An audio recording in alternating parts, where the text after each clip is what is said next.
스트레스 주는 인간관계는 끊어버립니다. 이렇게 살아도 될까요? 2023년 11월 28일 일본 도쿄 증문즉설 강연. 안녕하세요. 오늘은 일본 도쿄에서 한국 교민들을 위해 증문즉설 강연을 하는 날입니다. 스님은 새벽 4시 30분에 두북 수련원을 출발해 부산 김해공항으로 향했습니다.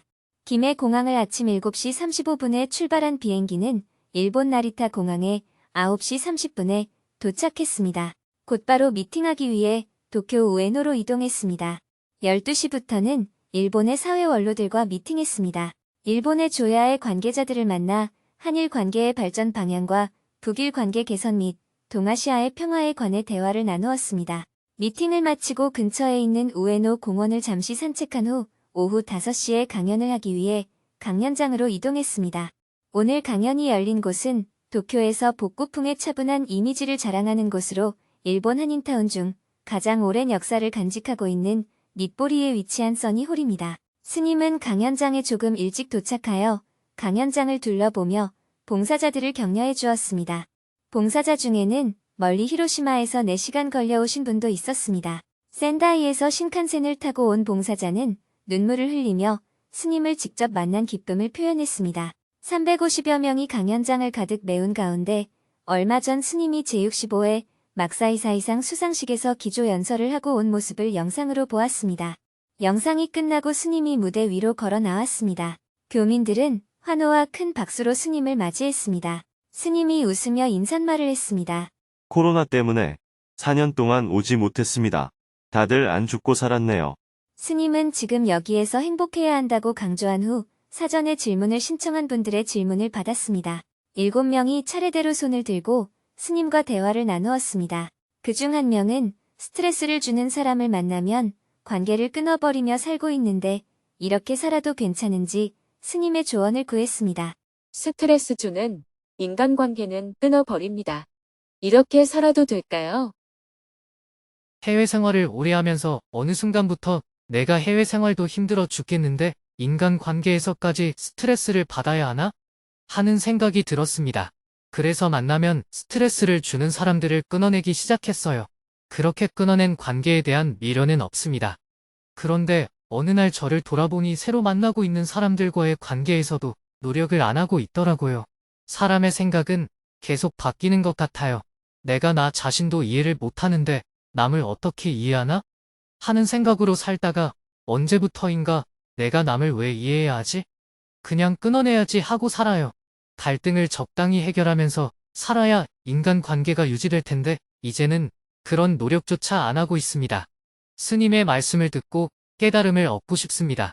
질문자가 좋을 대로 하고 사세요. 싫으면 안 만나면 됩니다. 그렇게 해도 사는데 지장이 없으면 그렇게 살아도 돼요. 인생이 별거 아니에요. 불교의 가르침이 어떤 것인지 예를 들어 설명해 보겠습니다. 쥐 한 마리가 고구마를 먹으려고 해요. 부처님이 보니까 그 고구마에는 쥐약이 들어있어요. 그러면 부처님은 쥐에게 그 사실을 말해줍니다. 그 고구마에는 쥐약이 들어있다. 이렇게 사실을 말해줄 뿐이지 어떻게 하라는 얘기를 하지 않습니다. 이때 쥐는 고구마를 먹어야 할까요? 안 먹어야 할까요? 살고 싶다면 안 먹어야 하고 죽고 싶으면 먹으면 되겠죠. 고구마를 먹을지 안 먹을지를 부처님이 정해주는 게 아닙니다. 선택은 자기가 알아서 하는 거예요. 부처님은 사람들의 인생에 간섭하지 않으셨습니다. 거기에 쥐약이 들어있으니 먹지 마라 하는 말은 후대에 생긴 거예요. 부처님이 무엇 때문에 사람들에게 이래라 저래라 하겠습니까? 그 고구마에 쥐약이 들어있다 하고 얘기하면 그 말을 듣고 나서 고구마를 먹고 안 먹고는 내가 결정하는 거예요. 돈을 빌려야 됩니까? 안 빌려야 됩니까? 이런 것에도 간섭하지 않습니다. 내가 돈을 빌리고 싶으면 빌리고 빌리기 싫으면 빌리지 마라. 이것이 부처님의 말씀이에요. 돈을 빌리면 이자까지 쳐서 갚아야 하고 돈을 안 빌리면 당분간 궁하게 살아야 합니다. 선택의 결과에 대해서는 각자가 책임지고 살아가야 하는 거예요. 결혼하라든지 말라든지 이혼하라든지 말라든지 부처님은 이런 이야기를 하지 않으셨습니다. 저 산에 사는 동물들도 다 자기 마음대로 사는데 사람으로 태어나서 왜 자기 마음대로 못 삽니까? 자기 좋을 대로 살아도 돼요. 그러나 남을 때리거나 죽이지는 말아야 합니다. 자신의 이익을 추구할 권리는 있지만 남에게 손해를 끼칠 권리는 없어요. 자신의 행복을 추구할 권리는 있지만 남을 괴롭히지는 말아야 합니다. 부처님은 몇 가지만은 꼭 지켜야 한다고 하셨어요. 불교의 목표는 해탈과 열반입니다. 해탈은 자유롭게 사는 것을 말합니다. 열반은 괴로움 없이 사는 것을 말합니다. 불교의 가르침에는 즐겁게 살라는 말이 없습니다.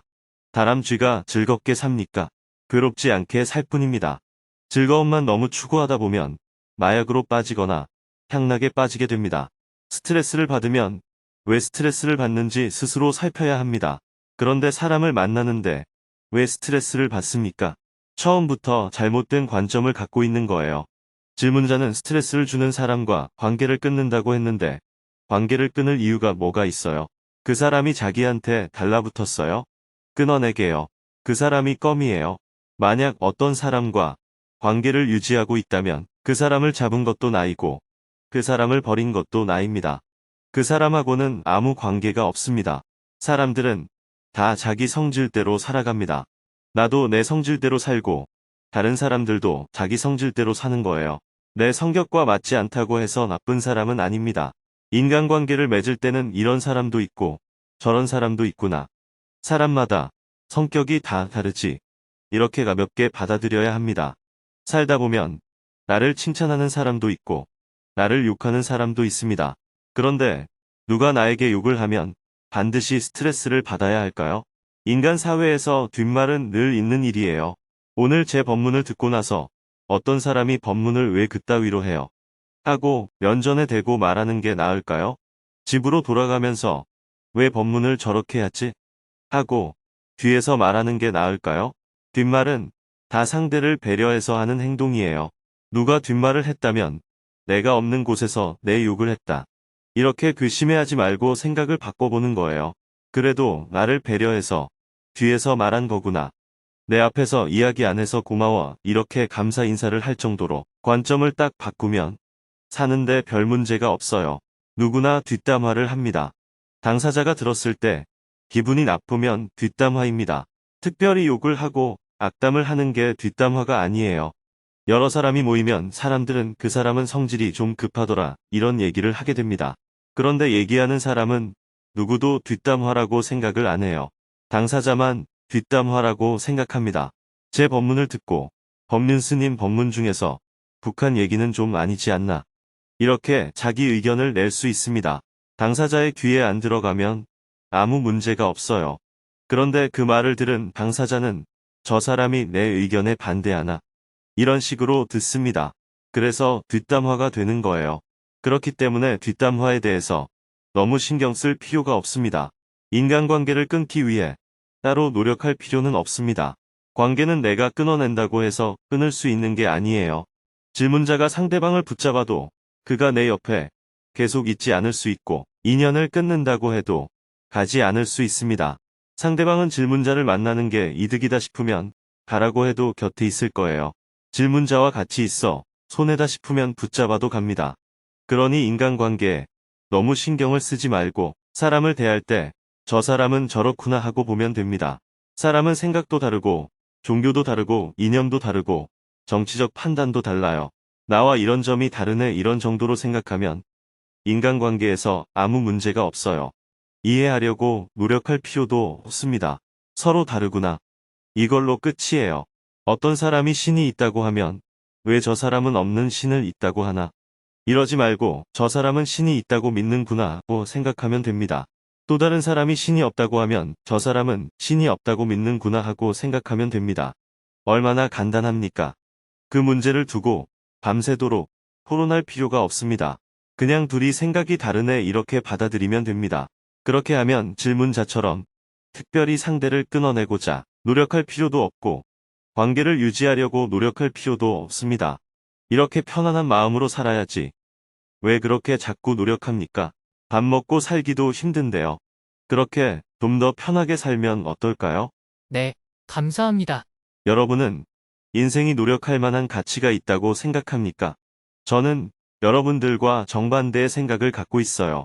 저는 인생이 특별히 노력할 만한 가치가 없다고 생각합니다. 그냥 좋을 대로 살면 돼요. 제가 평화운동을 하는데 특별한 이념이나 사명이 있어서 하는 게 아니에요. 우크라이나와 이스라엘에서 벌어지고 있는 전쟁을 보세요. 한반도에도 전쟁이 나는 게 좋을까요? 안 나는 게 좋을까요? 전쟁이 안 나는 게 좋겠다면 그렇게 되도록 일을 해야죠. 그것을 굳이 노력이라고 할 것이 있나요? 전쟁이 일어나는 게 싫으니까 전쟁을 막는 겁니다. 제가 비행기를 타고 일본까지 왔는데 온 김에 여러분과 대화하고 가는 게 나을까요? 아니면 그냥 가는 게 나을까요? 물론 이 시간에 책을 보거나 원고를 쓸 수도 있지만 어차피 흘러가는 시간인데 여러분들과 대화는 오늘밖에 못 하잖아요. 여러분들을 위해서 대화한다고 표현을 하지만 저를 희생하는 게 아니에요. 저도 여러분들을 보니까 좋아요. 일본에 와서 가만히 방 안에 있는 것보다는 이렇게 여러분과 대화하는 것이 더 낫지 않겠어요? 그래서 저는 해외 어디를 가도 간 김에 이런 대화의 장을 마련합니다. 사는 게 별거 아니에요. 너무 엄숙하게 살지 마세요. 인생에 그렇게 괴로워할 만한 일은 없어요. 죽음이 괴로워할 만한 일일까요? 죽는 것이 원래 인생이에요. 인류 역사상 지금까지 태어난 사람은 모두 죽었습니다. 모든 사람이 다 죽는데 죽는 게 무슨 대단한 일이겠어요. 내일 죽느냐, 모레 죽느냐의 차이일 뿐입니다. 죽는 것이 아쉽다면 살아있을 때 편안하게 살아야 합니다. 암에 걸려서 1년밖에 못 산다고 하면 그런 사람일수록 더욱더 웃고 살아야 해요. 오래 사는 인간들은 성질 좀 내고 살아도 돼요. 왜냐하면 웃을 날이 아직 많이 남았으니까요. 그런데 1년밖에 못 사는데 성질낼 시간이 어디 있어요? 웃으면서 살아야지요. 또 늙을수록 더 많이 웃어야 해요. 살아갈 날이 얼마 안 남았으니까요. 젊은 사람들은 울기도 하고 성질도 내고 살아도 돼요. 아직 살아갈 날이 많으니까요. 인생이 별거 아니다. 이렇게 가볍게 생각하면 생각보다 좋은 일을 많이 할 수 있습니다. 인생을 너무 무겁게 생각하기 때문에 항상 자신에 대해서 열등의식을 가지게 되는 거예요. 나는 공부를 못해. 나는 일을 못해. 나는 돈을 못 벌어 이런 식으로요. 여러분 한 사람 한 사람이 모두 소중합니다.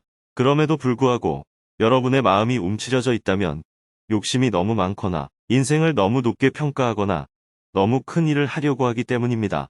기대에 못 미치는 자신도 못마땅하고 같이 사는 사람도 못마땅한 거죠. 남편이나 아내는 이 세상에서 그 많은 사람들 중에 내가 고르고 고른 사람 아니에요. 그렇게 골라놓고는 같이 못 살겠다고 하면 도대체 어떤 인간이 괜찮은 인간이에요.